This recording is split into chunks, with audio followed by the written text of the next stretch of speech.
শীত আসলে হাঁস খাওয়ার একটা ধুম লেগে যায় যে এই শীতে হাঁস খাবো, কয়টা খাবো, কি খাবো, সব কিছুতেই একটা ধুম লেগে যায়। এবং যে কোনো খাবার শীতকালে খেতে অনেক মজা। বিশেষ করে শীতকালীন যে সবজিগুলো, ওগুলো তো অমৃত। আর গ্রামে আসলে সব কিছু ফিউর পাওয়া যায়। আজকের ভিডিওটা থাকবে সব কিছু মিলিয়ে। আমরা আজকে সারাদিনে যা যা করেছি সেটাই আপনাদের সাথে শেয়ার করবো। হ্যালো এভরিওয়ান, আসসালামু আলাইকুম, কেমন আছেন? সকাল সকাল আম্মু এখানে একটা হাঁস নিয়ে নিল। আজকে এটা মেয়ের জামাইয়ের জন্য জবাই করবে। আর এখানে এই যে হাঁস তো মেয়ের জামাইয়ের জন্য করবে, কিন্তু আমরা সবাই মিলে একসাথে খাবো। এখানে হাঁসটাকে নিয়ে লাস্ট একটু বিদায় দিয়ে দিচ্ছি। কিছুক্ষণ পর আম্মু হাঁসটাকে জবাই করে দিল।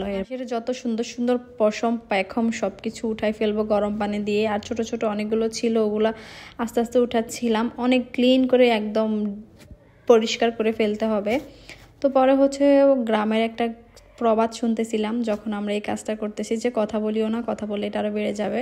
আরও বেশি বেশি করে কথা বলতেছিলাম যে দেখি আসলে কত বাড়ে। ফাইনালি আমাদের হাঁসটা একটু একটু পরিষ্কার করা শেষ। এর মধ্যে চলে আসছি ইব্রাহিমের কাছে। বড় একটা বিলের মধ্যে ও জাল দিয়েছে। এখন জালের মধ্যে দেখি কতগুলো মাছ আসছে, তো সবগুলো হচ্ছে দেখাবো। এগুলো ধরতে না খুব ভালো লাগতেছে। আর প্রচুর ঠান্ডা ছিল, আর হালকা হালকা রোদও ছিল। তো এরপর হচ্ছে মাছগুলো উঠাই নিচ্ছি। মাত্র একটা মাছ পাইছে, ও একটা মাছে একটা আনন্দ আছে। এটা মেবি ফয়লা মাছ। তো এখানে এই যে মাছটা পাতিলের মধ্যে নিয়ে আসছে, এখন আমি বলতেছি দেখানোর জন্য। মাছটা দেখার সাথে সাথে একটা শান্তি লাগতেছে, খুবই ভালো লাগতেছে মাছটা দেখে। আর মন চাইতেছে এটা এখনই ভেজে খেয়ে ফেলি, যদিও এটা একটু পরে ভেজে খেয়েই ফেলবো। এগুলো ভেজেই খেতে মজা, অনেক কাটা থাকে এই মাছে। প্রতিদিন এত এত বানানি খাই আমরা, যার কারণে প্রতিদিন হয়তো শেয়ার করা হয় না, কিন্তু এত বেশি বানানি খাই যেটা মাঝে মাঝে ক্লিপ নিতে খুবই ভালো লাগে।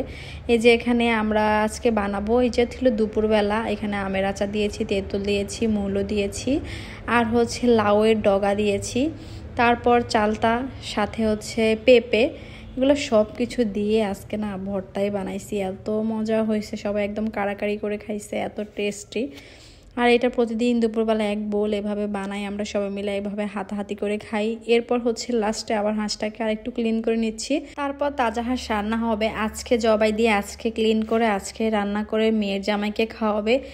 এটা মা ছাড়া আর কে করবে বলেন? একমাত্র মা বাবাই আপনার জন্য নিঃস্বার্থ ভালোবাসা দিবে। আর সবাই স্বার্থপর, কোনো না কোনো স্বার্থ তাদের থাকবেই থাকবে।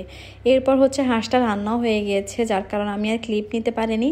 এখন হচ্ছে খাচ্ছি আমরা সবাই মিলে একসাথে। কেন আমার ভাই আর আনাবের পাপা মিলে বসে গিয়েছে, দুজন মিলে খাচ্ছে। আর সাথে ছিল চালের গুঁড়োর রুটি দিয়ে হাঁসের মাংসর ঝোল। আর হাঁসের মাংস অমৃত, যারা একবার খেয়েছেন আজীবন মনে থাকবে। আর এখানে একদম ভরপুর হাঁস খেয়েছি আমরা সবাই মিলে, একসাথে একটা হাঁস কমপ্লিট করে ফেলেছি। অনেক মজা হয়েছে। আর এরপর হচ্ছে আরেকটা পিঠা বানানোর প্রস্তুতি চলতেছে, এখানে নারকেল ভাঙতেছে। এটা নেক্সট পিঠার ব্লগ নিয়ে চলে আসবো।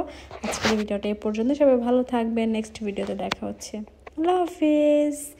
লাস্টে জিয়াদের নাচটা একটু দেখাই দিচ্ছি, সে হচ্ছে নাচতে নাচতে খুশিতে আত্মহারা পুরা। নেক্সটে দেখা হচ্ছে। আল্লাহ হাফিজ, আসসালামু আলাইকুম।